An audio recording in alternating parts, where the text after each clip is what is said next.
All right, you primitive screwheads, listen up. This is my Kinky Tauntaun.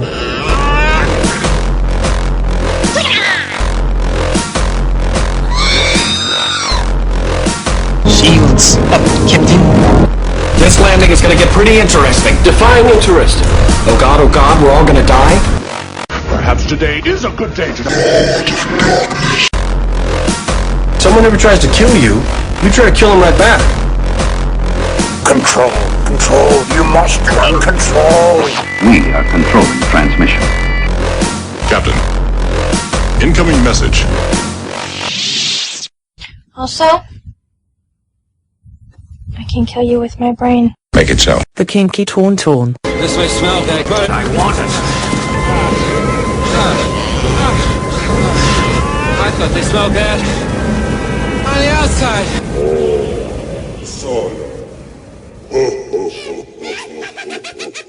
There is nothing wrong with your computer. Do not attempt to adjust the sound. We are controlling the transmission. If we wish to make it louder, we will bring up the volume.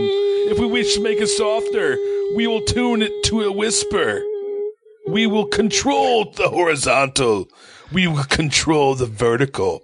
We can roll the sound and make it flutter.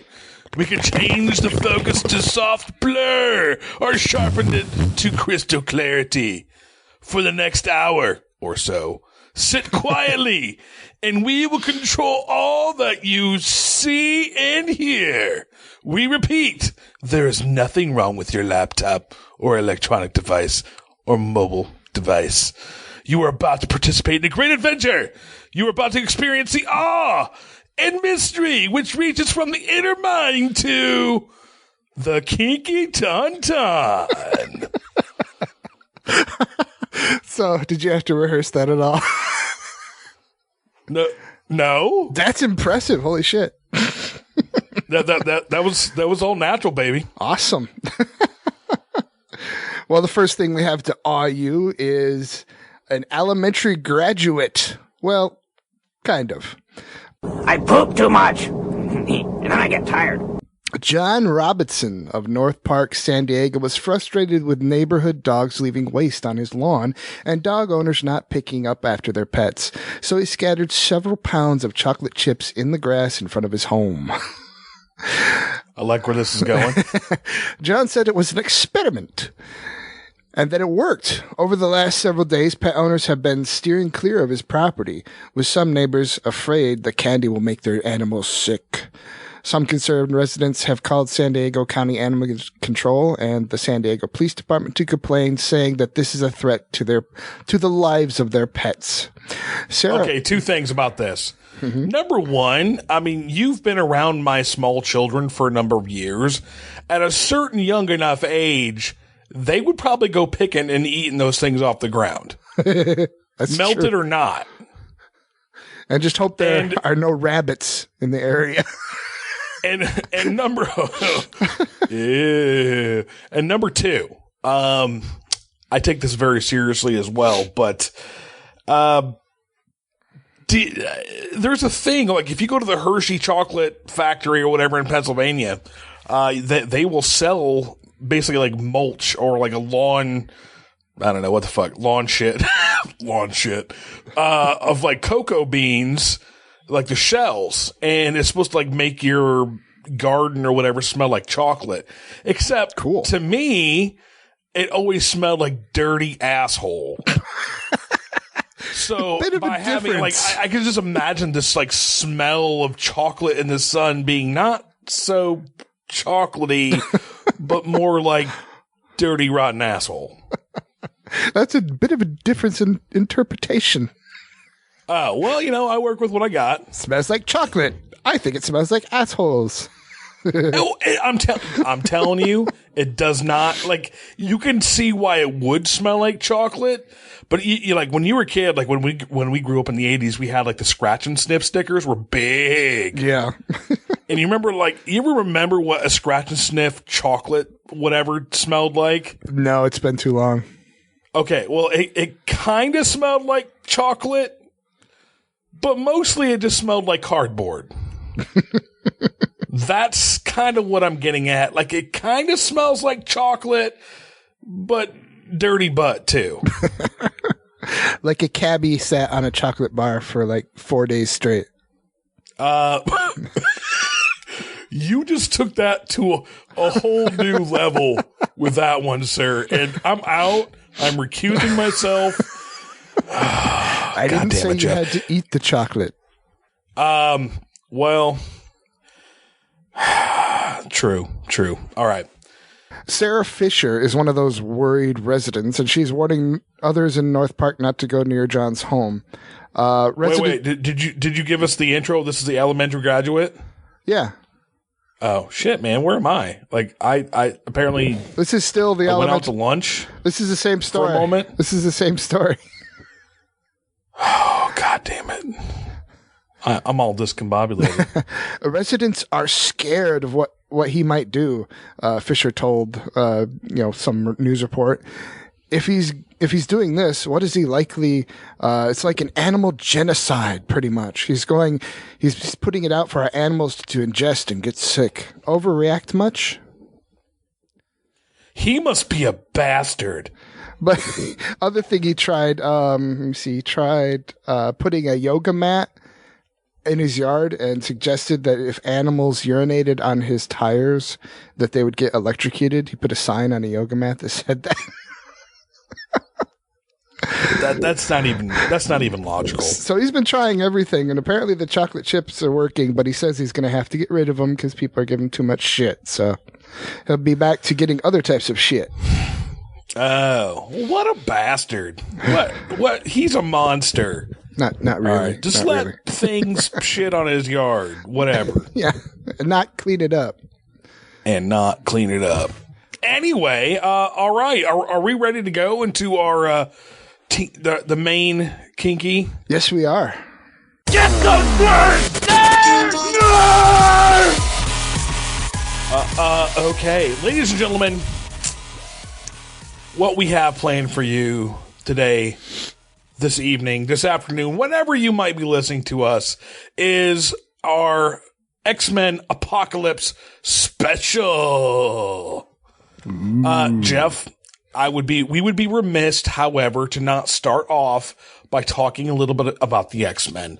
Now, you and I, we go way back when it comes to the X-Men. True.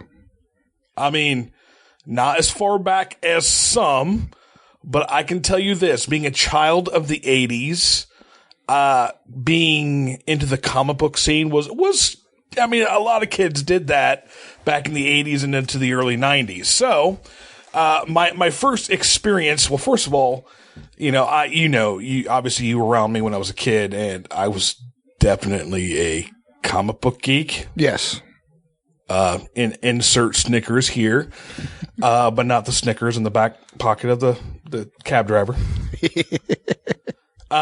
Anyway, so I remember like in fourth grade, the first comic book I picked up was Daredevil, and that kind of that lasted for probably about 6 months, and then I want to say that the next one I found, like I was kind of like experimenting here and there as far as what I was reading back then, and for a fourth grader at that time, and going into fifth grade, I picked up the Mighty Thor, I'd pick up the Avengers, but there was not a comic out there that affected me on such a deep level as back in the day. I got this Uncanny X-Men. It was actually called Classic X-Men number 33, in which was the story, reprinted the story from Uncanny X-Men 127, which was published, I think in 1980-ish. So, let's see here. Would have been 10 years before they were reprinting these issues. And from that moment, and let me give you a little background on what that one was. It's written by Chris Claremont with art by John Byrne. Both those guys are now legendary for their run on the Uncanny X-Men. Yeah. But this was, it started reprinting these issues after Giant Size X-Men number 1. And then I remember it had new short stories in the back of them, which made it even cooler. which were contemporaneous or contemporaneous-ish with whatever was being published in that particular issue. So this first issue was Uncanny X-Men 127. It was the first X-Men comic book I ever read. And if anybody knows about it, it's about a mutant named Mutant X, who is actually the son of Moira MacTaggert. So to some of you who are, listening for the sake of the movie, that's Rose Byrne's character in the movie. And by the way, Moira MacTaggert is a scientist who lives in Scotland, not a CIA agent who lives in Washington. I just want to get that out there before, some blood is drawn. But anyway, and I remember this Mutant X had this ability to basically inhabit, he would possess human beings, mutant or not, and they had no ability whatsoever to repudiate him, to guard against him. And I remember my first introduction to Wolverine was him cowering because this was the first thing in his life that truly frightened him. And so I sort of got a misconceived notion of how Wolverine was back then. I'm like, oh, that Wolverine's a pussy. I remember we talked about this before. Yeah. And then, it ends up that, and the Mutant X is he actually ends up going by the name Proteus, which is from mythology, the changeling god. His weakness is when he's in his non-body form, corporeal, is metal. Non-corporeal. Yeah, non-corporeal form. And I remember how Colossus is the one who saved the day because right as he's about to, punch into, from one body to the next, Colossus is the one who comes up big after everybody else is freaking out. Cyclops is freaking out. Storm is freaking out. Wolverine is completely pussified.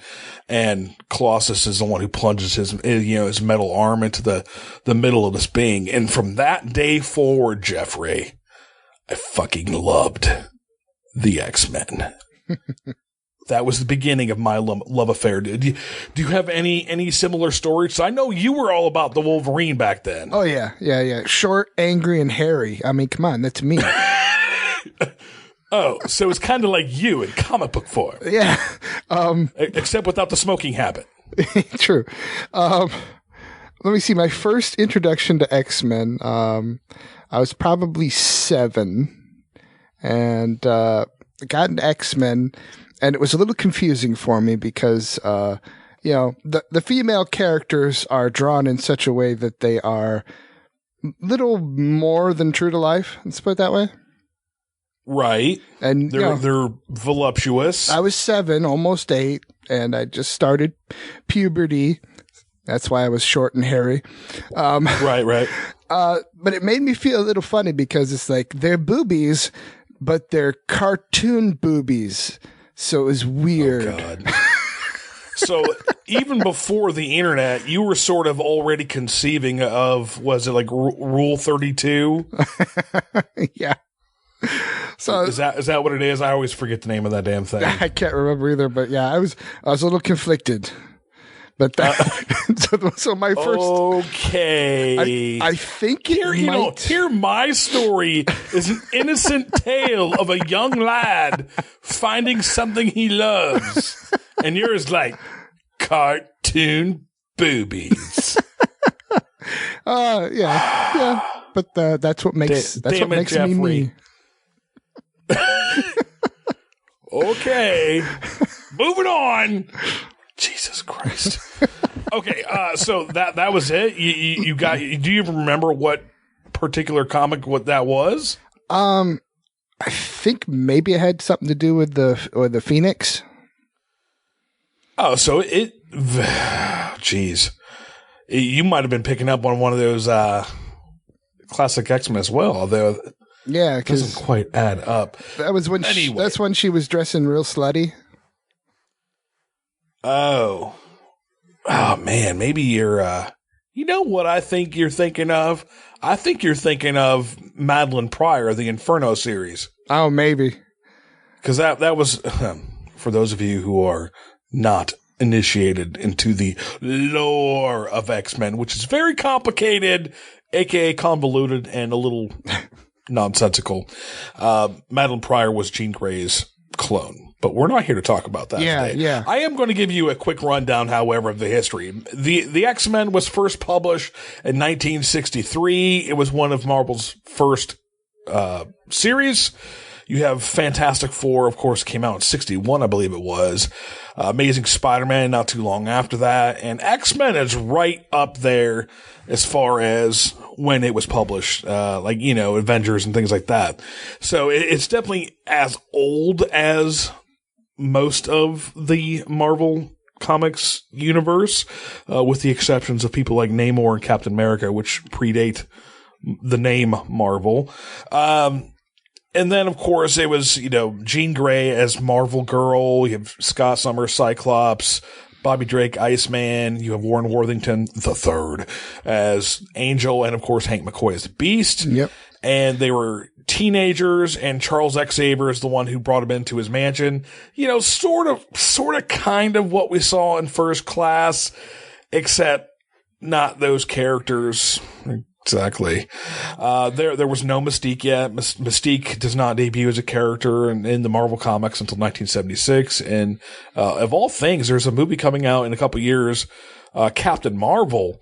Mystique's actual first appearance was actually in she used to be known as Ms. Marvel, and she first debuted in a Ms. Marvel comic back in the 70s. So throwing Mystique into that early X-Men mix was odd.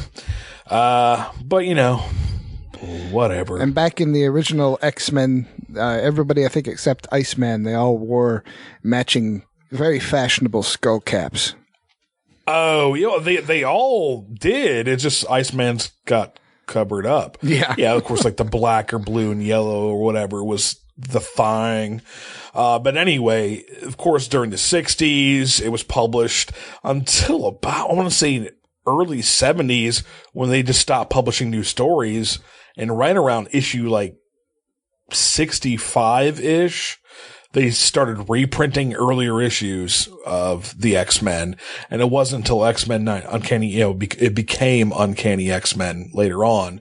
But X-Men 94 was released almost simultaneously with Giant Size X-Men #1, which brought in the characters of Banshee, Thunderbird, Storm. That's her first appearance. Nightcrawler. That's his first appearance.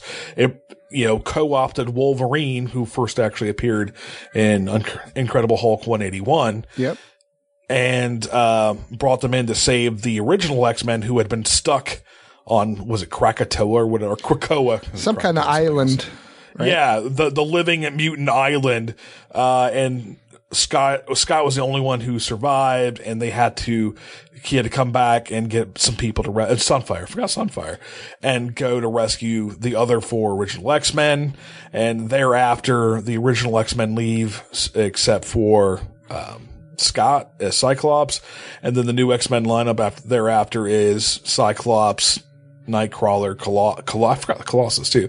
Colossus, Wolverine, Storm. Did I say Storm? Whatever. And so that actually is what's, she does something else for a little bit, but she ends up coming back in the fold. And that's actually what I'm going to get to. You have something called the Phoenix Saga, the introduction of this Phoenix Force, which actually is going to play into what we're going to talk about a little bit, I'm sure, in a bit with the Apocalypse movie. Mm-hmm. However, it's that run when Dave Cockrum is the guy who drew Giant Size X-Men #1, and he was in on it until about I'm going to say 113-ish when John Byrne came in. And when John Byrne came in, it was Byrne and Claremont, and those are like the fucking legendary issues. And let me tell you this, that run, I mean, the Phoenix Saga, and then following that directly was the Dark Phoenix Saga, and what came after that? Days of Future Past. And so we have boom, boom, boom, these just iconic, legendary comic book stories across all of comic bookdom. Okay? It's not just the X-Men. I mean, if you look online, Google greatest comic book stories of all time, Dark Phoenix Saga is either #1 or it's going to be #3, 1 through 3, no matter where you look, because it's that integral to the medium. Anyway, so, you have the history of the X-Men. The teams change a little bit. Cyclops ends up leaving for a little while. And then a little bit later, even you have like Rogue finally joining the team. And I've always hated how they did Rogue in the movies, but we'll talk about that in a minute. Yeah. And then you have Magneto led the X-Men starting at number 200. And that didn't last that long. And then you had the X-Men at, Mutant Massacre, because Chris Claremont was still writing throughout this. He actually ended up writing X-Men for 16 years, come to think of it. Wow. It doesn't, when I was a kid, that seemed like an eternity. Yeah. Now that I'm older, I'm just like, oh, geez, only 16 years, Chris Claremont? Fuck you. You could have done better. Anyway, so you have that. And then, of course, when the early 90s began is when you had the comic book bubble, the boom before the bust. And in fact, X-Men #1 to this day, according to Guinness Book of World Records, is the #1 selling comic book of all time. Wow. All time, ladies and gentlemen. X-Men. Of course, the bubble the comic book bubble burst in the 90s. And that's actually when I started to get out of it. Started to grow up a little bit, got out of comic books, and I came back to it for a brief stint in the late 90s. Was it 2000 when the original Bryan Singer X-Men movie came out? Somewhere right around there, yeah. Okay. So that's actually where we're going to sort of start this apocalypse conversation. Comic books in the 90s were mostly trash. Who cares about most of them? But what Bryan Singer did with the original X-Men movie was something that had not yet been done. A successful film. A successful comic book movie. A successful comic book adaptation. And I remember going to see... That wasn't goofy as fuck. Say what? That wasn't goofy as fuck. Oh, wasn't good. Yeah. Yeah, there were a couple adaptations from the early 90s. I remember there was a Punisher movie with Dolph Lundgren, which I'm almost a little sad to admit I kind of still like. I mean, come on. Come on.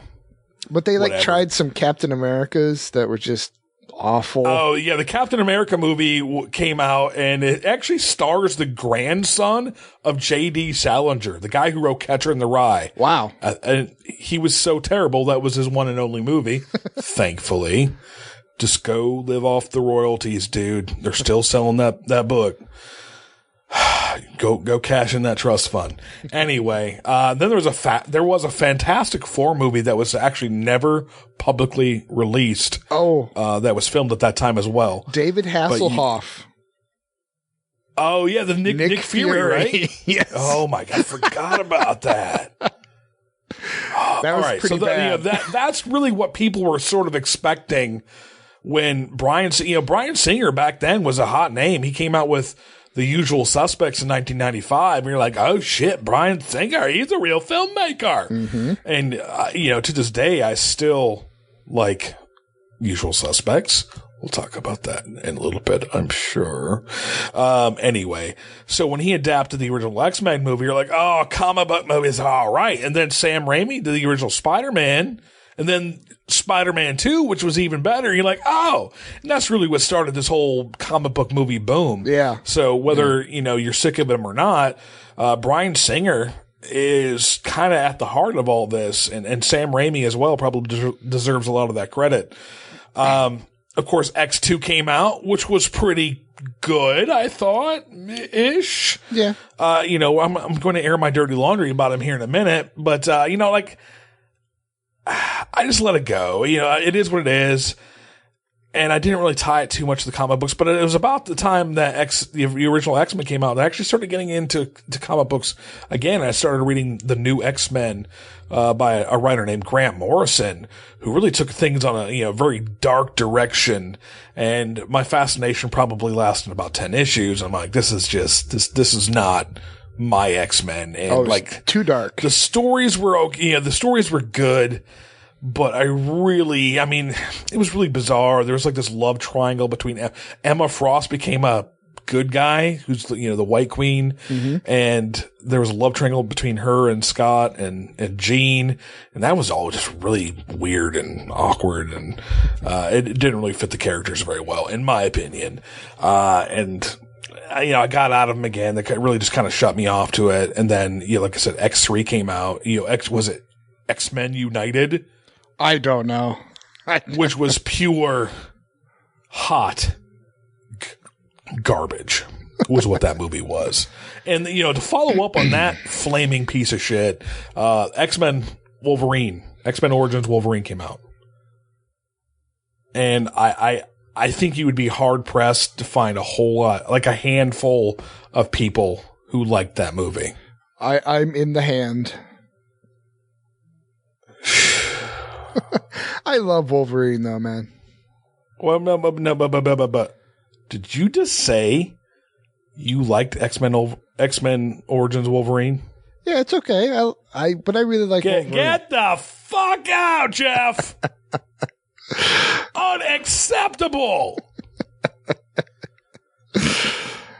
I'm always more forgiving with these movies than you are, though. I've noticed that. Oh my god. Do I even know you? Do I even know you?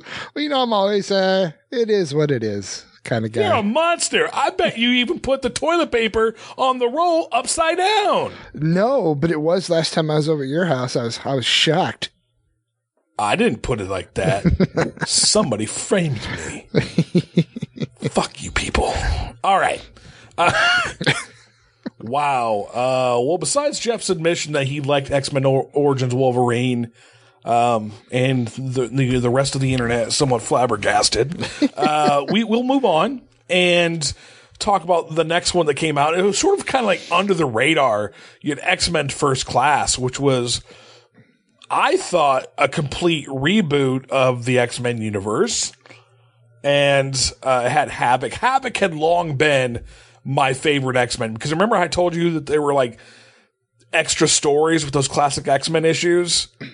And that very first classic X-Men that I picked up, there was a reprint, actually had a Havok solo story that took place, like he was doing his own thing with his girlfriend whose code name is Polaris or whatever. I mean, like, oh my God, Havok's awesome. It was just that short story was just bizarre and cool. And even at the young age, it appealed to me. And then, for him to be in X-Men First Class, I was like, oh, this is going to be cool. And I watched it. I liked it. I liked January Jones. Yeah, me too. As the White Queen, sort of. She's not exactly my favorite actress. Okay. I'm going to be frank about that. Kevin Bacon as Sebastian Shaw, who is a member of the Hellfire Club. For those of you who have read the Dark Phoenix saga, you might know what I'm talking about. And let me tell you, stop right now. Guys, if you've not read the Phoenix saga, the Dark Phoenix saga, you just need to go. You need to go somehow procure it. They're reprinted. There are trade paperbacks. If you were of the non-paying variety, you find yourself a little impecunious, you might want to procure some. Some would say there's just a torrent of ways you could find it. But there most certainly are. But anyway, this is something you should totally read. I mean, this is a big deal. Anyway, so they kind of took some notes from the early years of the X-Men, completely turned it on its head with different characters, including Jennifer Lawrence as Mystique. Was Lucas Till as Havok? You had who you had Lenny Kravitz's daughter, Zoe Kravitz, as a character named Angel, which is a different Angel. I didn't realize that was Lenny Kravitz. And then you had another guy who got fried. I didn't realize really that was quickly. Lenny Kravitz's daughter. Say what? Good looking. That's Lenny Kravitz's daughter. How about that? Mm-hmm. She's a pretty girl. And I'm yeah. Anyway, okay. So, yeah, Lenny Kravitz and Lisa Bonet, if you're keeping track from the Cosby Show or whatever, that's their daughter. Whatever. Moving on. First Class came out. It was very well received critically. And then a few years after that, you had X-Men Days of Future Past, which I think up until now is the best received X-Men movie. I mean, we could insert the Rotten Tomato specs right. I don't know here. X-Men First Class has an 87% on Rotten Tomatoes. Pretty damn good from a critical standpoint. And I actually just watched Days of Future Past too because it came on cable night before last. Okay, X-Men Days of Future Past has 91%, which that's definitely the best received X-Men movie out there. Would you like to know where X-Men Apocalypse is sitting right now? Sure. It is sitting at 48%. So it's not quite X-Men Origins Wolverine territory, but it is not Days of Future Past territory either. Oh, God damn it.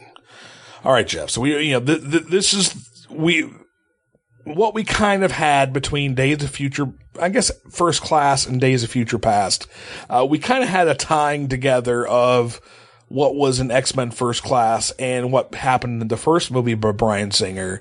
And instead of a reboot, we just had them sort of tied together. But because Days of Future Past, in a way, reset the timeline, it still allowed for that reboot aspect of what you saw. And then we have Age of Apocalypse, which is another kind of reboot, but not quite. It's kind of weird. All right, we'll talk about that.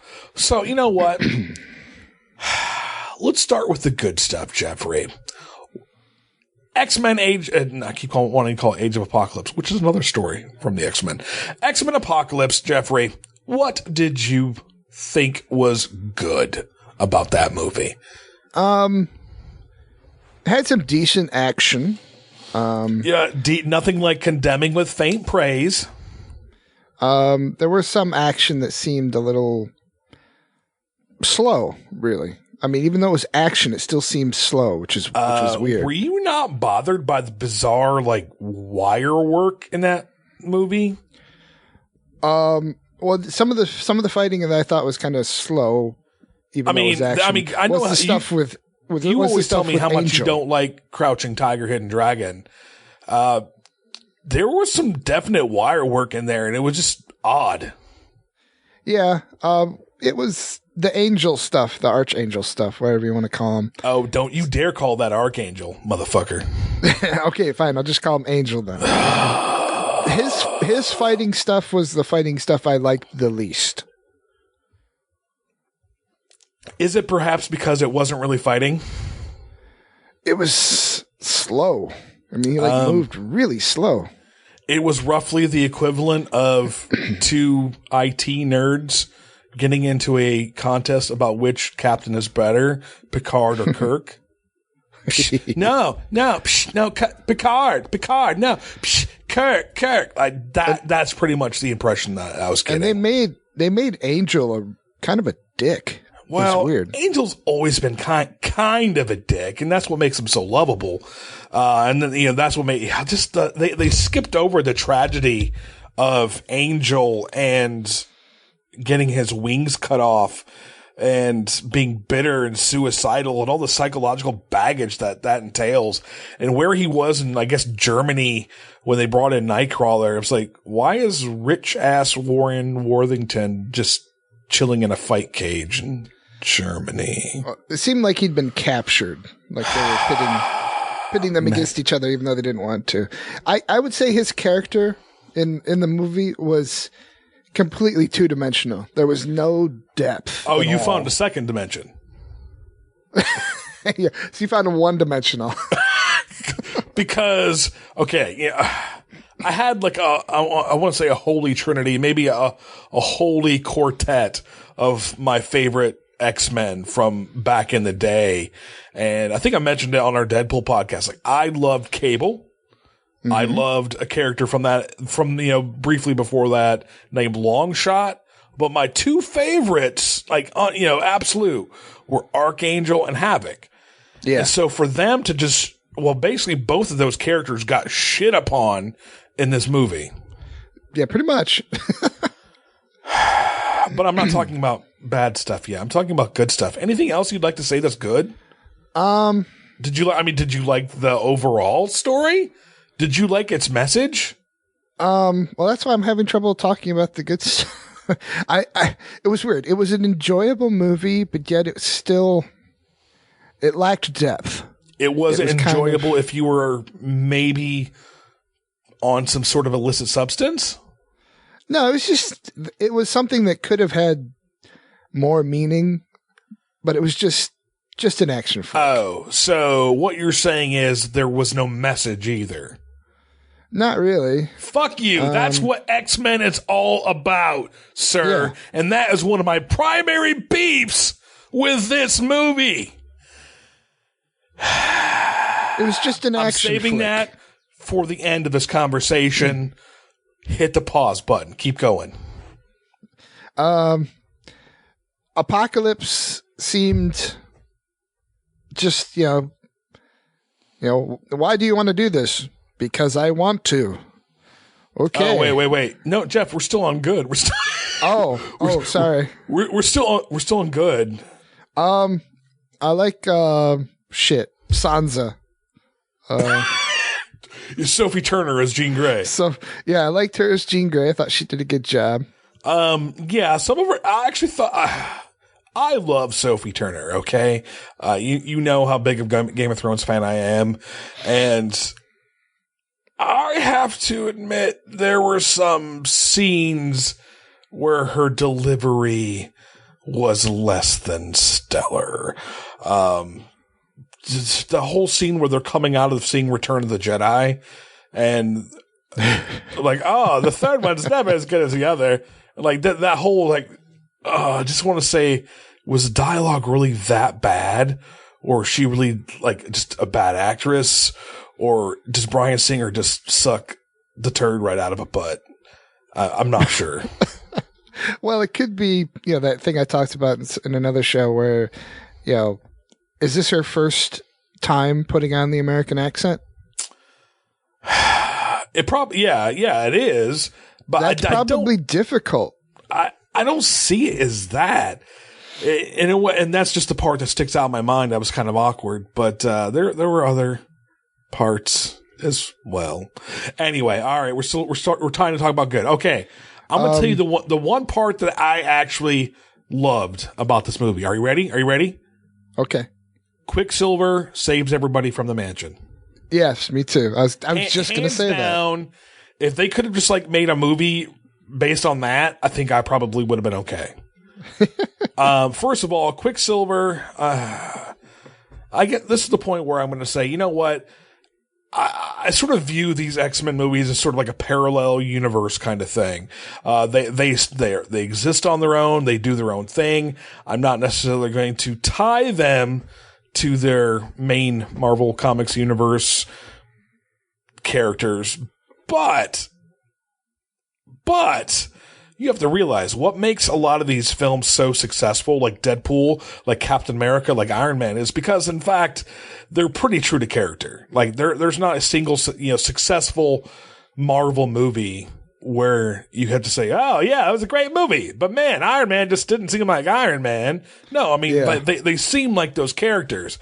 And what I'm getting from this stuff is just nobody really seems like themselves. And I got in a conversation the other day about Wolverine. It's like, I like Hugh Jackman. I do.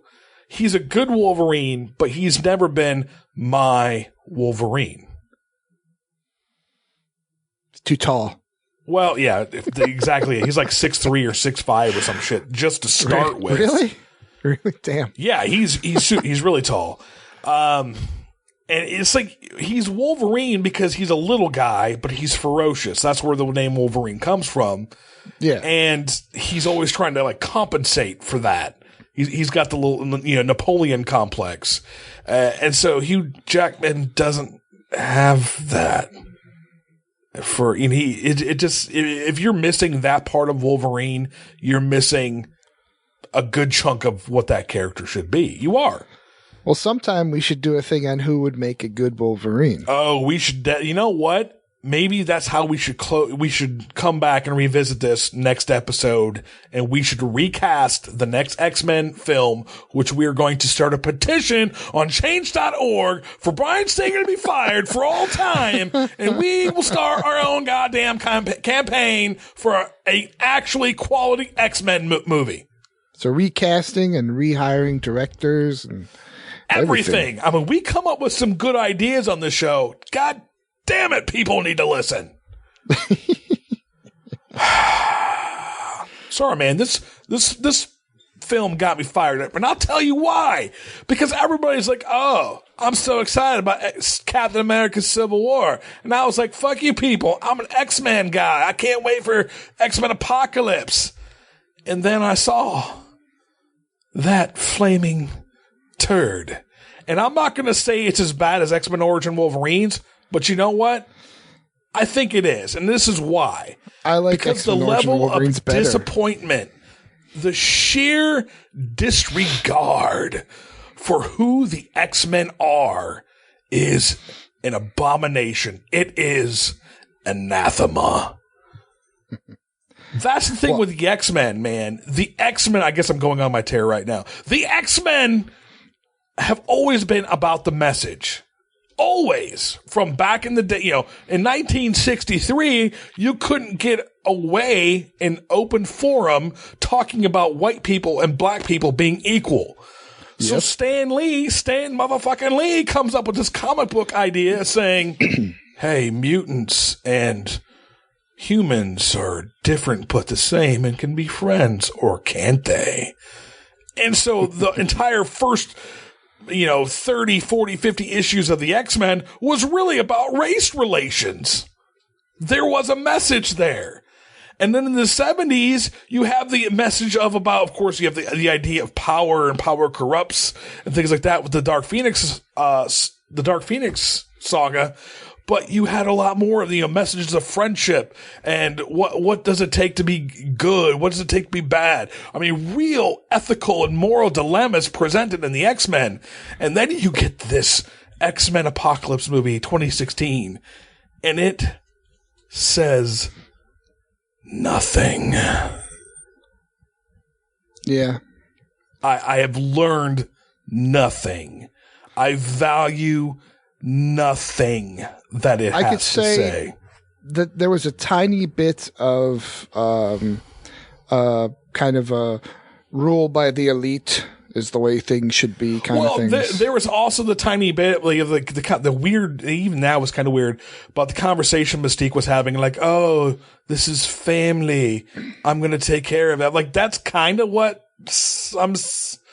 it felt like it was cut and pasted. Like, hey, we should make a, more public service announcement right now and say this. Okay. And that, that's what made that line of dialogue. And there was otherwise it didn't fit. What? There was also a little bit of kind of Ludditism. Oh, what is it? Luddite. Okay. My brain's farting. Maybe I'm too angry. I don't know. Anti-technology. Oh, okay. Because remember, Apocalypse didn't like all the technology that they'd created. He wants the humans to get off his lawn. Even though he seemed to use some kind of technology himself. All right. That gold brings stuff looked like circuitry. Okay. I'm still trying to talk about the good. I'm still trying to. Okay. I'm trying to. You're doing a bad job. I'm doing a terrible job. I don't know, man. I don't think I've been this disappointed in a movie since Phantom Menace. I'm serious. Are you not like? I love Star Wars, and then that piece of crap came out. I love X-Men, and up until now, I've been able to deal with it. Even with X-Men 3, X-Men United, I'm like, I'm the Juggernaut bitch. That's kind of funny, and I didn't have the hatred for it. But now it's just like they're trying to play things with things too loosely. And here's a little tidbit for you. Apparently, this has come out long after the fact by James Marsden and Hugh Jackman. Bryan Singer actually bans the reading of comic books during filming. He says he encourages the actors to not consult the source material. What? Yeah. Wait, James Marsden? Yeah. You mean the dude who reads the Dresden Files and was an angel? Isn't that James Marsters? Oh, okay. Sorry. I know, very similar, and both fantastic actors. Let me just say. No. Anyway. I made you lose your place. See what? I made you lose your place. You did. I'm still like, I'm trying not to get fired up, but I keep getting fired up, Jeffrey. I liked the part when Quicksilver starts beating the shit out of Apocalypse. That was kind of funny. Yeah, until the leg crunching. Yeah. I'd say Quicksilver was one of the best parts of the movie. Yeah, and that's the sad part is Quicksilver has always been sort of a third stringer. Yeah. He's always been a big dick. Like nobody likes Quicksilver. Whiny bitch.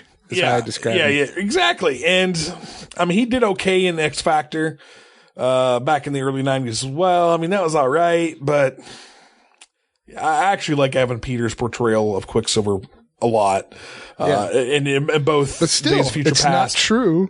It's not true to the source material. No, it's not. It's not at all. I mean, it's completely different dude. Is Storm ever going to have her actual backstory? You kind of got it. I mean, she didn't have it in the others. I love she didn't how have it in this one. We have Charles becoming bald because of Apocalypse, and Storm getting her white hair because of Apocalypse. And so you might as well just call this X-Men hair changes. It would have made more sense. I don't know. I don't know exactly what to say about anymore. Good. Let's talk about some less prominent beefs. Well, no, I got one more good thing. Oh, go. Professor Xavier said he wanted to remodel the mansion. Wait, say that again? Professor Xavier said he wanted to remodel the mansion. Now he has the opportunity. Oh, that he does. That. I mean, it wasn't really remodeled because at the end it's just Jean and like Magneto just like, okay, let's play Legos, put shit back together. I mean, meanwhile, it's like, what? All right. I'm not going to talk about that yet. What I'm going to talk about is just like the gross misuse of characters, okay? Oh, wait. Before you disagree with me, probably. Okay. I liked Magneto's pre-shit going down story with him and his family. I thought that was pretty good. Yeah, you know what? You're right. I didn't mind that. It was all right. I can deal with that. Okay? Mm-hmm. But let's consider a few things. All right? Are you ready to consider? Always. The time frame thing, okay? X-Men came out, or X-Men First Class was supposed to be 1963. Bear in mind that Eric Lencher, Magneto, was a kid in a concentration camp in World War II. So, like, what age would you think that would put him in 1963? Let me see. Let's say you think about like 1940. Let's say 43, 40, maybe 43. How old do you think he was? Like 12, 13? I would say like 12 years old in 1943. So maybe born in 1931. So in 1963, he's 32. And Days of Future Past was 1973. Michael Fassbender should be 52. They should have made him look a little older. X-Men Apocalypse, Jeffrey, Magneto should be 63. Is that 53? Sorry. I'm getting 43 then 53. Damn. Adding numbers. I can't even add and subtract numbers in my fury. So Magneto's got the good skin. So, and basically in age of I keep calling age. In X-Men Apocalypse, Magneto should be 53 years old ish, give or take, probably 2 or 3 years. Yeah. Okay, Havok. Let's say at the very youngest in X-Men First Class, he was 16 in 1963. Are you with me now? Now he looks like 17 10 years later. Yeah. No, this is 20 years later. 20 years later. 20 years later, Lucas Till should be like 36. They should have done some like aging he's makeup. 17. They should have done some aging makeup is what you're saying. They should have done all sorts of things. And none of it makes sense. None of it makes sense, Jeffrey. None of it makes sense. And then they killed Havok. Fuck Bryan Singer. I mean, that did they? Or did they? I hear what you're saying. I hear what you're saying. He's in the basement, but of course he was also right next to the blast radius. I say the only way that he's still alive, and I guess it would kind of make sense according to the comic books.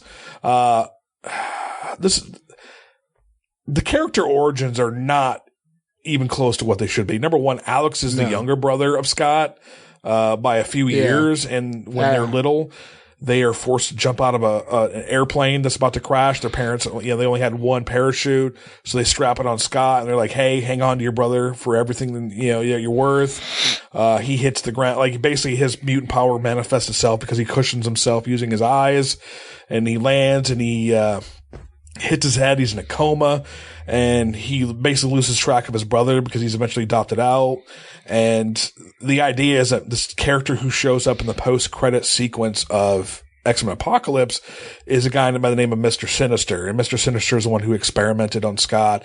He's actually the one who discovered about the ruby quartz visor. And I thought the scene in X-Men Apocalypse where like Hank's just like, "Oh, here's some ruby quartz. This might work." Like, where'd you come up with that? Also, Scott's blasts are concussive, not like heat based. Whereas Havok fuck shit. He's alpha level mutant like Jean Grey and Magneto. Plasma. It's a plasma stream. It's fucking plasma. That's the sun, man. He's gonna fuck your day up for sure. But I will say, as far as the tree being on fire, force will create heat.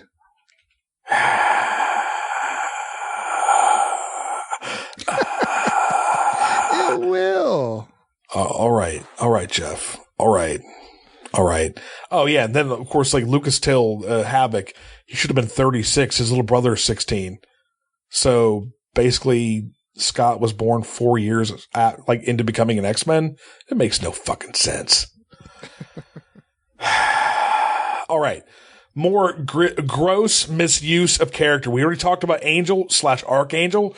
They cut out that whole sequence where, he should have been a member of the X-Men. He lost his wings. Even if they didn't play it out the same way, I mean, it doesn't have the same gravitas as what Archangel should have. And I realize that there would be a bunch of blue guys running around that we probably don't need with Mystique and Apocalypse himself, but Archangel should be blue. Yeah. You don't have to put him in the same. That's one of the other things is Psylocke, who was also grossly misused, and Olivia Munn was grossly misused, which is probably the greatest crime of all. Oh, God, she was hot. Oh. Okay. Anyway, her costume was like the first real X-Men costume in an X-Men movie. Yeah. Nobody. And I mean, you had the black and white ones in First Class that sort of echoed the old ones, but man, there's no Phoenix costume. There's no Wolverine. There's no real Cyclops costume. There's no fucking Colossus costume in anything ever. Well, they did the Colossus costume in Deadpool. Yeah. No Nightcrawler. Like they kind of got it ish, but Psylocke. Psylocke is mostly a good guy. Always been a good guy. There's a period in the X-Men comics where she got a little bit brainwashed and turned to Asian. That's another story. Before we go too far, I'm trying to remember who were his four horsemen. I know one was Archangel. Archangel was one of them. He was Death, And you had they're sort of like one-off characters, pestilence, famine, and war. But they weren't other X-Men. They were not other X-Men. They were one-offs, basically. Okay. Yeah, and that the whole origin of Apocalypse thing, it's so antithetical to actual Egyptian history, and I'm sure a lot of people aren't as well versed as others in the actual historicity of something like this. But it was just complete hogwash. The whole sequence, man. What was his origin in the comics? I mean, it's essentially the same kind of thing where he's basically the world's first mutant, and he was in ancient Egypt, but it didn't. He was never in a tomb, basically a tomb for 5,000 years or whatever the fuck that was. I love how Apocalypse has every fucking power that the writers want to give him in a particular moment, but he apparently didn't have the power to wake up. Yeah, it seems like, she was trying to protect him from all the falling debris, whoever that was. Yeah. And it's like, well, if he can survive being entombed for thousands of years, seems like a couple of stones wouldn't be a problem. No. And how, if his healing factor's that good? No, God damn it. And that's the other thing, like how many mutants did he possess before that? Because we're led to believe that mutants in the ancient world would have been very rare. I mean, maybe he would have had his four horsemen, but he probably would have had combed the world for them. But then he's just like, God damn it. Homo sapiens has only been around for a couple 100,000 years.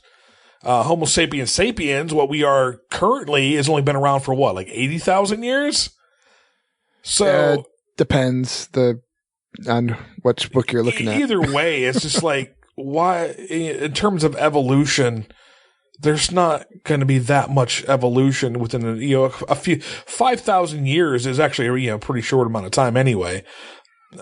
Whatever. So Apocalypse, I hated his look, hated it. I abhor. Oh, he did not look like Apocalypse. He did not act like Apocalypse. There was nothing redeeming to me about that fucking villain. And we're not even to the bad part yet, man. Are we ready to talk about the ugly yet? Sure. Jeff, let's start with this, enhancing the powers thing. What the fuck is that? I'm going to make you more powerful, Storm, and turn your hair white. I'm going to give you metal wings. You're now cooler. I mean, it absolutely made no sense. Psylocke in the comic books is telepathic, telekinetic. And of course, that blade of hers is a psychic blade. Cut. Yeah, say what? Can't cut. I don't remember it cutting shit. It just made people pass out. Yes, right. Anyway, hold on just a second. Hold on. Magneto's powers really needed to be enhanced. Seriously? Hold on just a second. I gotta throw a water bottle at the cats. Knock it off! You sound like an old lady in a trailer just now. They were fighting. Oh my God. That's funny. I guess that bell we put on Coon Cat so Blind Gus could find her paid off. So Magneto, who already was one of the top few mutants in the world, was apparently enhanced to make him even more powerful, but Apocalypse just starts sucking the metal and infrastructure from the entire world into Egypt. That's pretty powerful.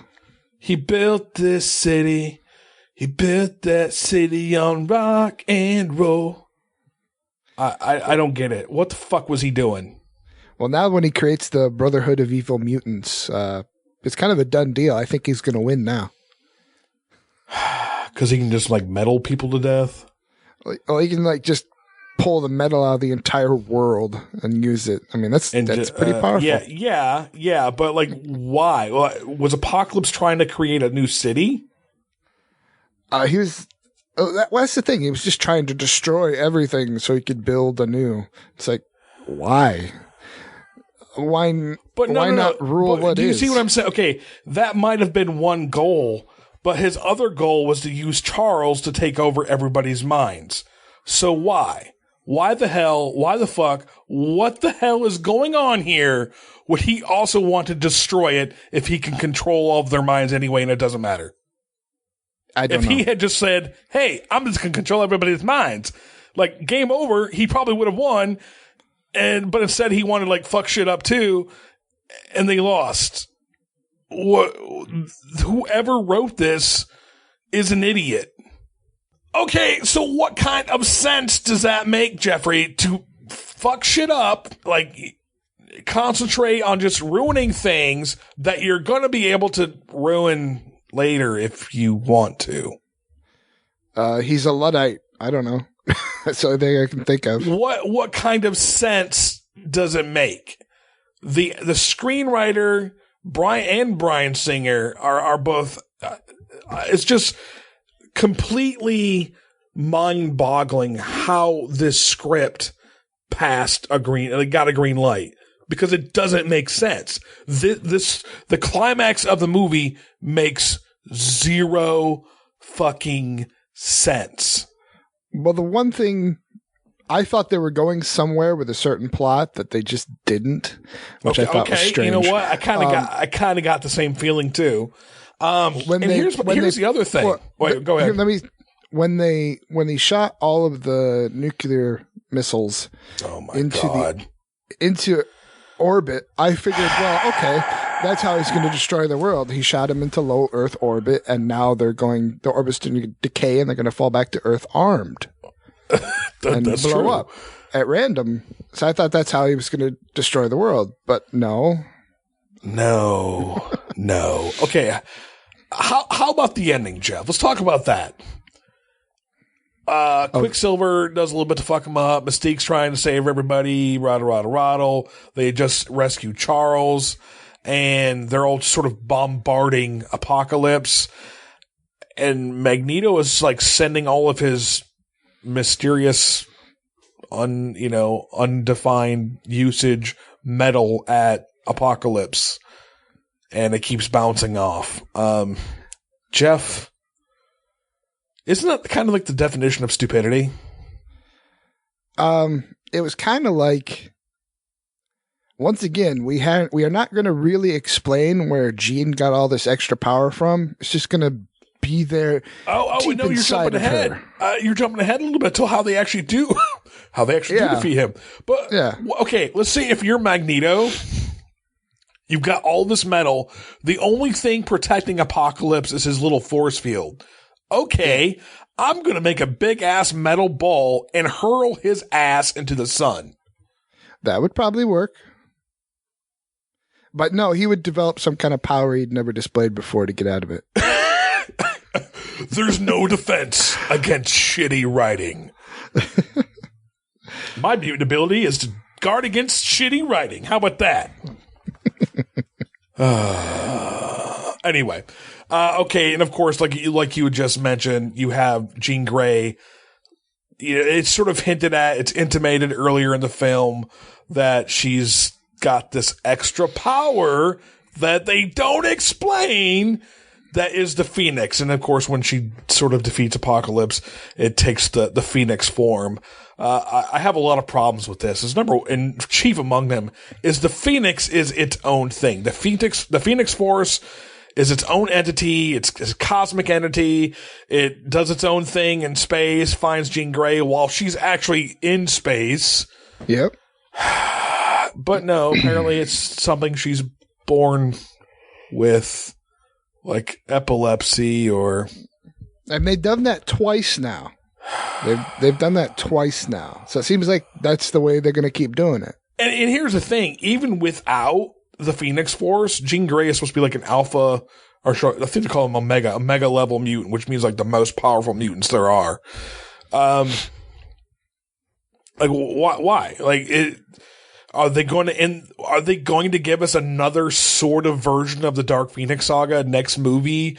But they've already Mr. Sinister as well, because that makes no fucking sense either. They've already compromised the origin, so how are they going to do it justice. That's the thing. They can't do it justice.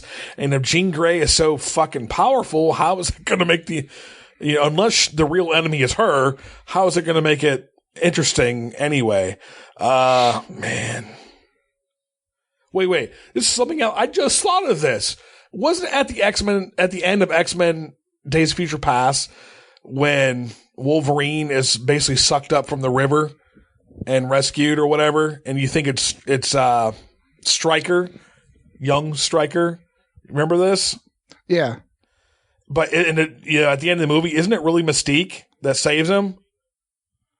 It wasn't really Stryker all along. It was Mystique saving Wolverine. I don't remember. I don't remember.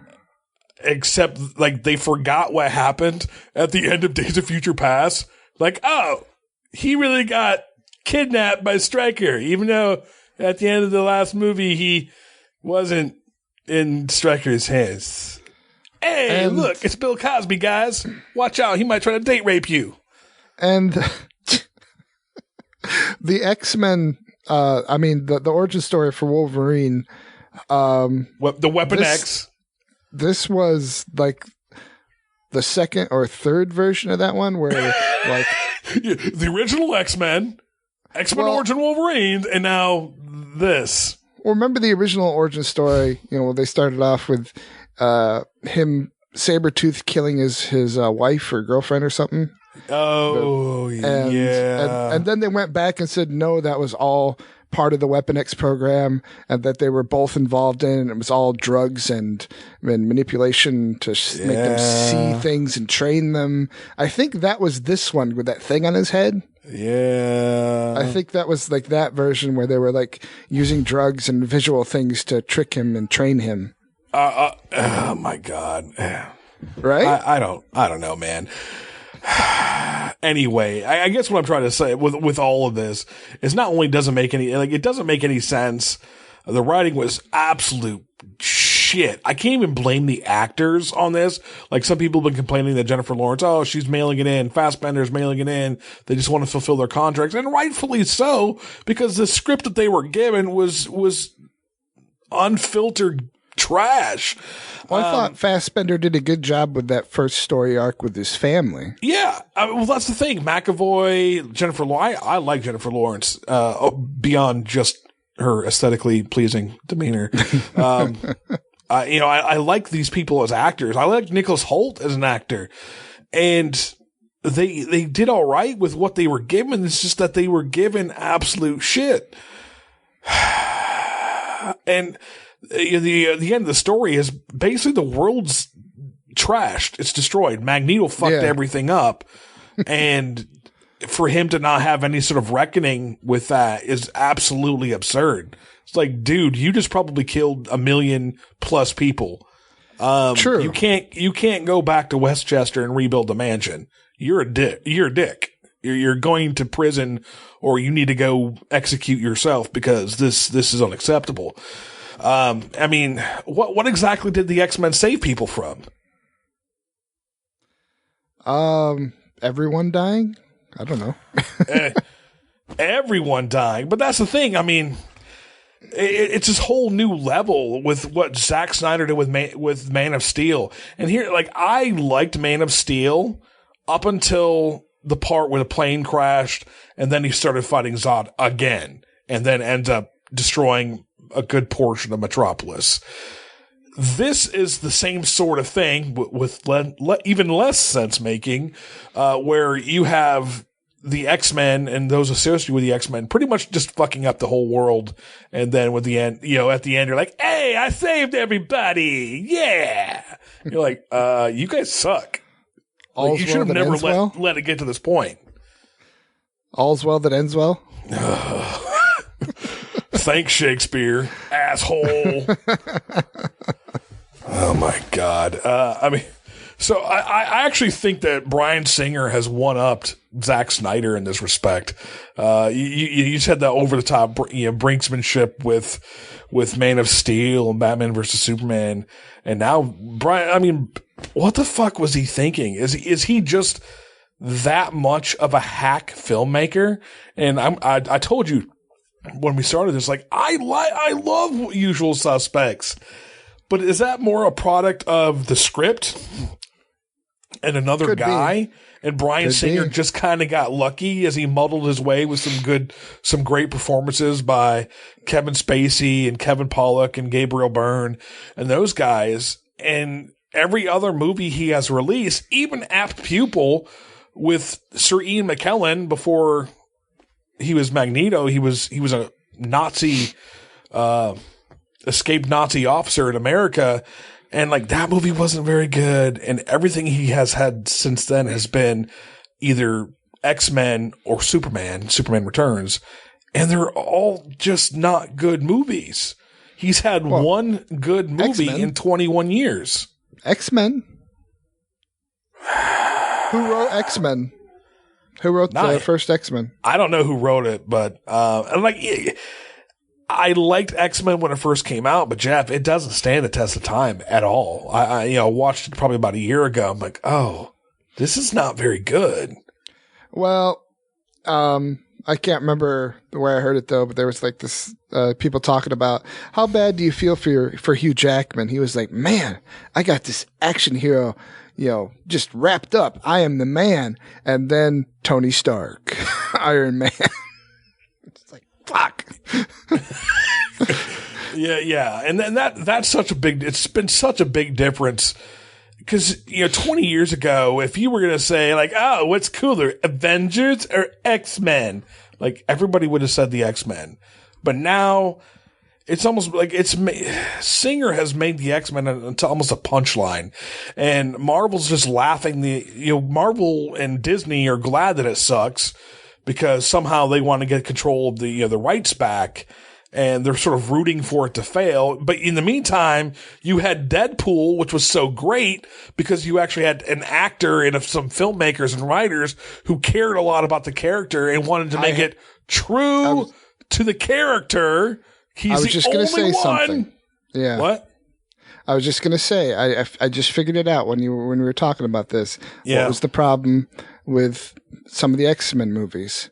This last one, X-Men Apocalypse was not character driven. No. And who was the main character? Who was the main character? Apocalypse? I mean, Mystique, kinda. I don't know. There's no in Days of Future Past. It's definitely like a Wolverine-driven movie. Yeah. There's nobody's perspective, nobody's eyes for us to look through, and that just fucks it up even more. You have to make people care about the characters. Right. Right. And did you care too much about any of these characters? No. I mean, Quicksilver was cool, problem. But I like the dog eating the pizza. Well, like I said, what was my favorite? One of my favorite parts was the story with Magneto with his family. That was character driven. Right. You're right, and it's the only part of the movie that is. Yeah. God damn it, man! All right, are we ready? I think we figured it out. What the problem was. Yeah, that was it. Yeah, and the fact but the thing is, they can't get the characters right anyway. So I'm just at the point where who gives a fuck? Hugh Jackman, he has one more Wolverine solo movie. Apparently, it's going to be Old Man Logan. I don't know how you feel about that or how familiar you are with it. I looked it up after you mentioned it last time. I looked it up. Okay. I'm at the point now where like this shit needs to be blown up and restarted because they have persistently fucked up this entire X-Men universe. Let's just say that Deadpool is the first movie in the new X-Men Fox universe and actually write some fucking stories true to the characters. Well, Deadpool was extremely character driven.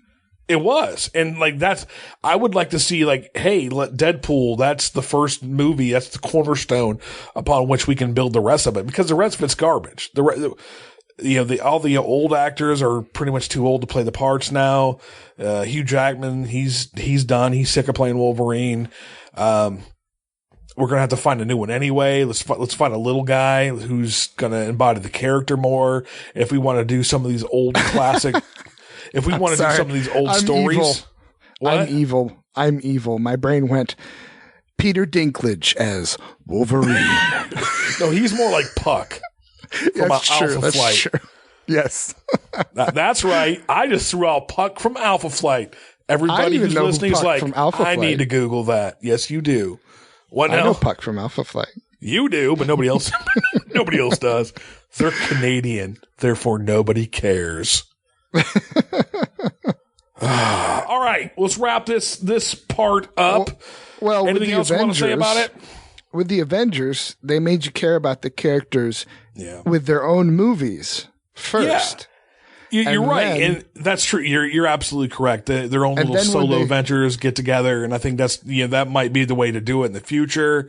And then when they had the Avengers, you already cared about the characters, right? So they didn't have to go in depth too much on the characters. They'd already done that. Yeah, so then they could have a big action blowout. All right, sorry. And, speaking about, I know we didn't do a Kinky Tauntaun about it, but I mean, how good was Captain America: Civil War? It was pretty good. I loved it. I loved that movie, and I'm not going to say it's my favorite Marvel movie yet, but it's probably in the top 3 or 4. Like it was that good for me. I liked it better than Winter Soldier. It was pretty good. It was a little rough. It's like, guys, don't fight. You should all be friends. No, but that's what makes it cool, man. I know. Anyway, all right. So we're going to revisit this topic, and we are going to recast our X-Men franchise reboot. Okay. Cool. You have to tell them. You have to get a list of who do you want to include. Oh, yeah. I'm going to give you some time to prepare and give me some time to prepare. And we are going to meet back here in like 2 weeks' time and record an update to this. Cool. All right. Jeffrey, what's next on the docket? And now, they're not that important, not even close to normal, but definitely not boring. It's N3 News.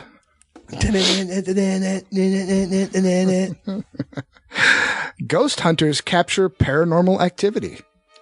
What? Yeah. The picturesque 19th century Scullicoats Lane graveyard in Hull, England, often attracts visitors looking for a glimpse of a ghostly monk known as Henry, who is said to guard the oldest tombstones. So when the tourist party first heard the sounds of moans, they thought they might have struck it lucky. Instead, they were stunned to find a team of cameramen with sound equipment gathered around a couple filming a porno. Best ghost hunt ever! It's definitely paranormal to a graveyard. Oh, it's true. It's true.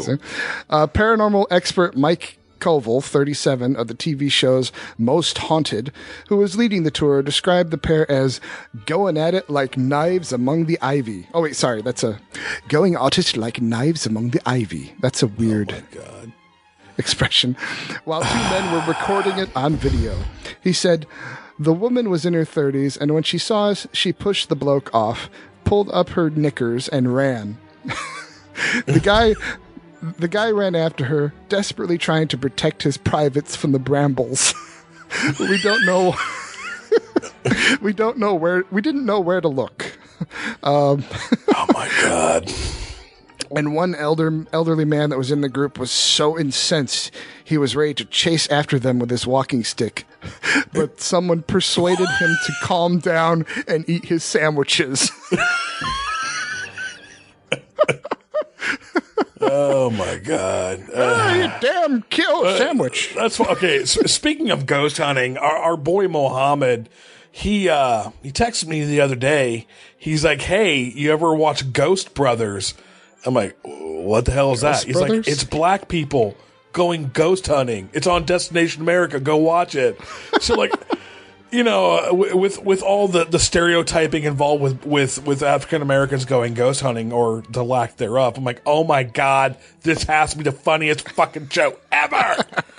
So I watched it. I'm like, oh, these are just normal guys going ghost hunting.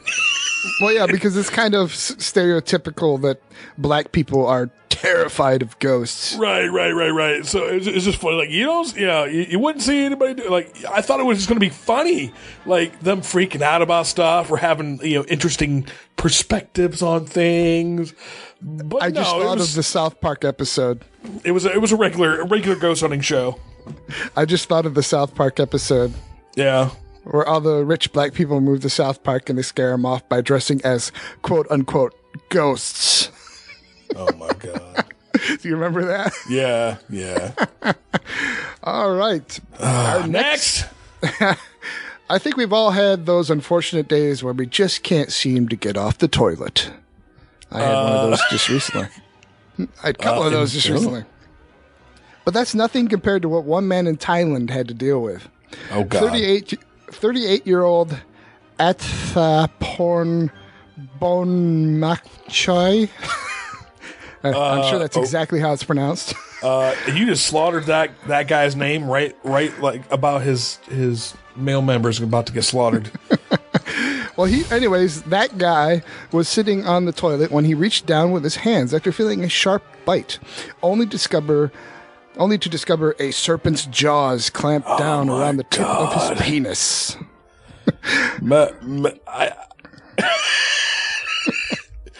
Okay. There are all sorts of things wrong with this story. Number one, how do you sit down on a toilet and not notice a big fucking snake? Okay? Even if it's coming through the plumbing, you're gonna hear something, all right? No, they're quiet. They're splishing, quiet. some splashing. I have heard plenty of stories God.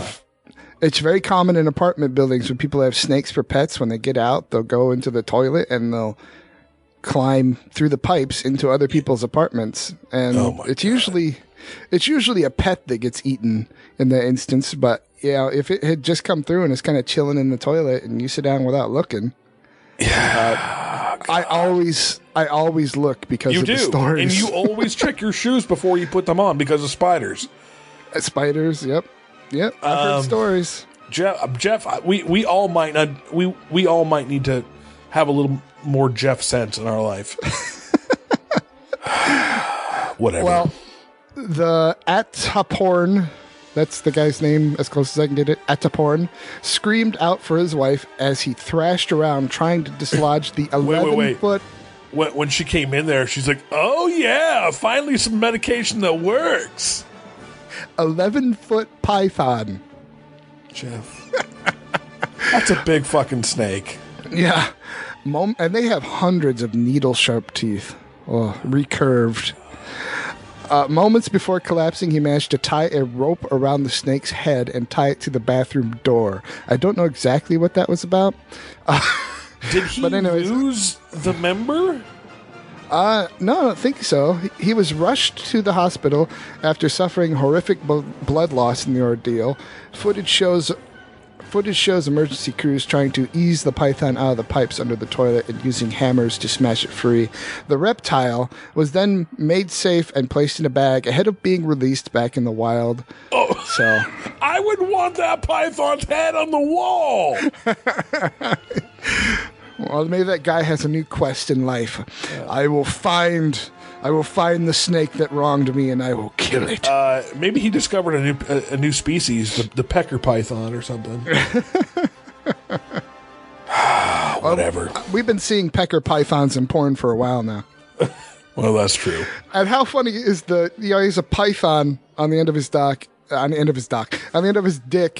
and his name is Ataporn. I don't know. I mean, what? Okay, I'm no longer comfortable with the story. Let's move on. Okay, it's over. All right. And next story, hilariously wrong. Crap. Hold on a second. Early this year, a Scottish man named Marcus Meechan, not Meacham, Meechan, uploaded a video to YouTube where he said, "My girlfriend is always ranting and raving about how cute her dog is, so I thought I would turn him into the least cute thing I could think of, which is a Nazi." My God. This is awesome. This is sad, but I remember reading about this. Keep going. The dog, a pug named Buddha, responded to the phrase "gas the Jews." It's so okay. We're probably going to hell for this, amongst the other things that we've said and done. But god damn it, I'm sorry. It's funny. It's funny. It's funny. It was cute, and the dog would get so excited, and by the time the video was over, the dog could be in a dead sleep, and he'd be going, "Buddha, Buddha, get up, Buddha, gas the Jews," and Buddha's head would go, "What? Oh my god! And he taught it to Sig Heil. Yeah, he would raise his paw in imitation of a Nazi salute when he'd heard the word Sig Heil. The video showed Buddha viewing footage of Hitler speeches. It's so terrible, but okay, I realize I was prepared to hate the guy, but when I watched it, it was funny. I'm sorry. but read what happened to the guy. When the video first uploaded last month, Meechin denied being a racist, and instead he made the video solely to annoy his girlfriend, saying, "I am so sorry to the Jewish community for any offense I have caused them. This was never my intention, and I apologize." I mean, he said the most uncute thing you could think of was a Nazi, so he doesn't like Nazis. He's just trying to annoy his girlfriend. Oh my god. It has now emerged that Meechin was arrested on April 28th in his house in Coatbridge, Lancashire.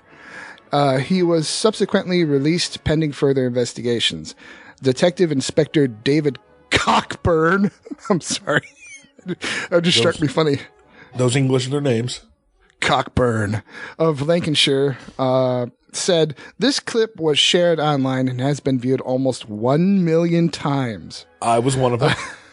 I would ask anyone who has had the misfortune to have viewed it to think about the pain and hurt the narrative has caused a minority of people in our community.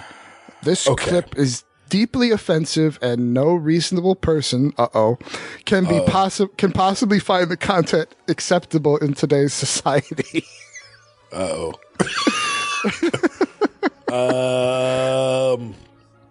Jeff. Yeah. I think we might be bad people.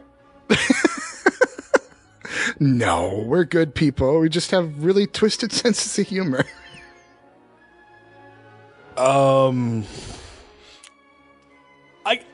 want to feel bad about it, but it's okay. I realize the Holocaust is not something one should joke about and get away with. But on the other hand, guys, if we can't laugh about certain things, then we're done for as a society. Well, as George Carlin said, you can joke about anything. It's all about how you construct the joke. One thing has to be way out of proportion. And the thing that was out of proportion is this cute little dog. Right. Responding happily to "gas the Jews" and Zig Heiling. I mean, it's so cute. It's so wrong. But it's so funny. Oh, my God. All right. Before we get in any more trouble, let's go to the next story.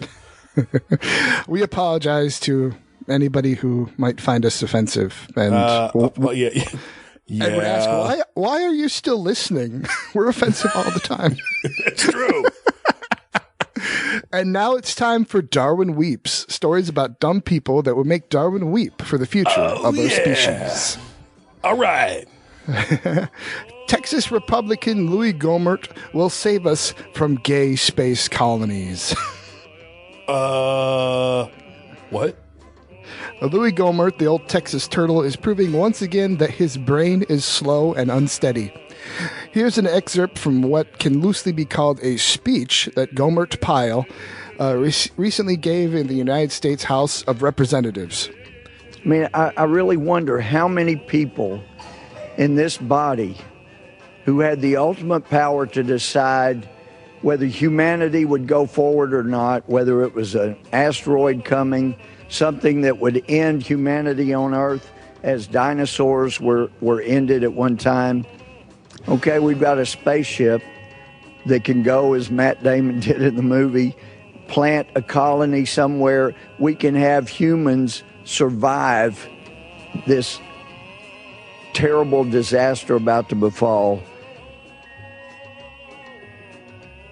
If you could decide what 40 people you put on the spacecraft that would save humanity, how many of those would be same-sex couples?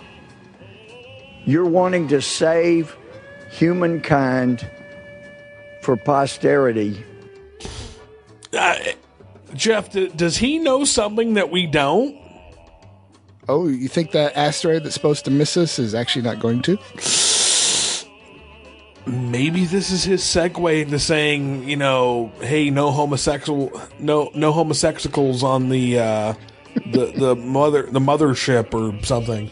Basically a modern-day Noah. You have that ability to be a modern-day Noah.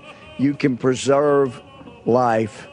How many same-sex couples would you take from the animal kingdom and from humans to put on a spacecraft to perpetuate humanity and the wildlife kingdom? That's why it's been called part of the natural law. Natural law given by the Creator. Oh, Jesus. Okay, oh my God. Jeff, we're the race who taught a pug how to sig heil and get happy about gassing Jews. Maybe he needs to watch that video. Maybe we're not worth saving. Oh, I think we're worth saving. Okay, keep going. Why? Because of humor. But when we continue to abolish the first words of the Bill of Rights, the First Amendment, and we continue to prohibit the free exercise of religion, we don't have much longer to go. What these guys, okay, I'm not going to say a blanket generalization in that, all Republicans are not well equipped to have conversations about science. However, I'm willing to put forth that most Republicans are not well equipped to have conversations that have anything to do with science. What? But I thought a Republican dumbass. I thought the Republican was the head of the National Science Committee. Who's a climate change denier. And who probably wants to put creationism in the textbooks. Oh, yeah. Well, about this, personally, I think that an all-gay space colony would actually be the way to go, actually. At least in the beginning, there would be no unauthorized breeding to throw off resource consumption in the critical first stage of the colony's development. The only when resource growth becomes sustainable would you start in vitro fertilization at a controlled rate. So this would probably be a good way to go. An all-gay space colony would be the way to go. Yeah. I mean, that's one way of going about it. Man. So take that, Gomer. Take that, go. Yeah, indeed. Okay. What's next, man? Apparently, Yoda was wrong. Shut the fuck up. Or I should say, wrong, apparently Yoda was. Oh. A 52-year-old Russian man has been detained after using an axe to sever his friend's penis. Whoa. Why we have two dick... I don't know, man. The two villagers had been arguing about the size of their manhoods during a 2-day drinking session in the Urals region of Bashkortostan. I'm sure, again, I pronounced that perfectly. After embarking on a penis measuring competition, the loser was so enraged that he attacked his 47-year-old friend with an axe. The man grabbed the axe and hit his friend over the head with it before chopping off the man's penis. Oh, God damn it, man. With an axe. Yeah, this is what the vodka does to you people. Lay off the vodka. Guaranteed that wasn't a clean cut that can just be easily put back on. A neighbor called the emergency service after hearing the man's pained screams. Unsurprisingly, reports said it was the man judged to have the smaller genitals who wielded the axe. The men have known each other since childhood. The attacker is...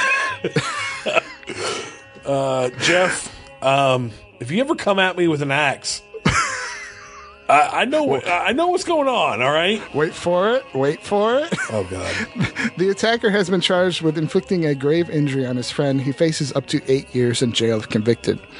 Now, as far as I know, we don't have any axes, but you have a machete, and I have a sword. Do. So next time I come over, we can whip out our members and have a sword fight. Measure first, and then have a sword fight. I don't really find that's necessary to maintain the integrity and health of our relationship. I don't know. Some people have sword fights and they have fun. All right. I'm not doing it though. I know. No. You're much better with a blade than I am. That's true. That both kind of sword fights. I don't know. I don't know what kind of conversation this is, but I'm once again excusing myself. Well, that's it. We're done. Oh, so that's Darwin Weeps. That's Darwin Weeps. Okay. No dick measuring contest, either literal or metaphoric. It's been wonderful as usual, Jeffrey. All right, guys. Well, I guess that is going to end the 10th episode of the Kinky Tauntaun. Do not forget that we want you on the inside.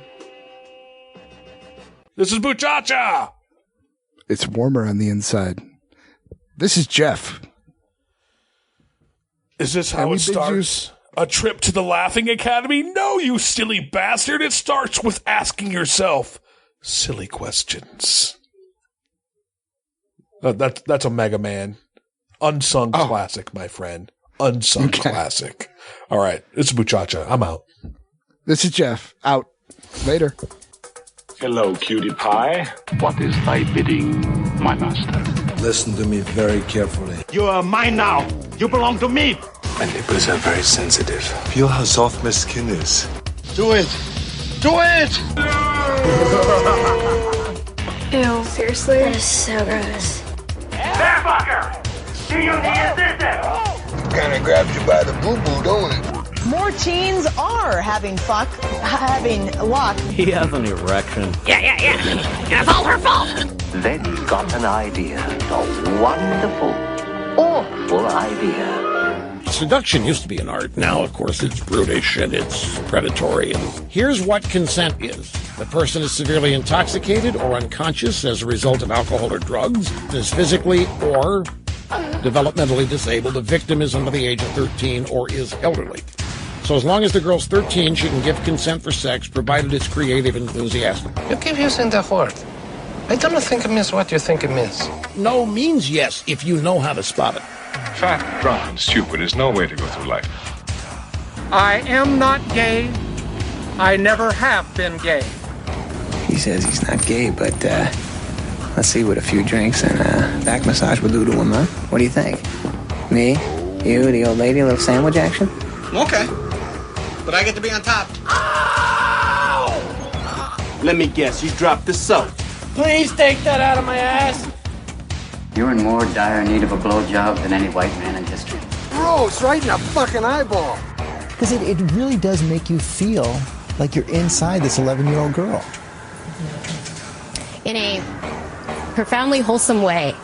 What you just said is one of the most insanely idiotic things I have ever heard. Everyone in this room is now dumber for having listened to it.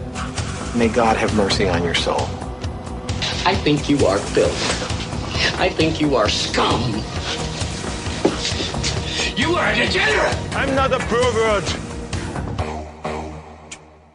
Microphone. So, Jeffrey, how's your ass? My ass is okay. It is not an ass of fuego, del fuego? Not yet. Oh, okay. Okay. I'm thinking about having fajitas for dinner, so maybe tomorrow. Ooh, fajitas.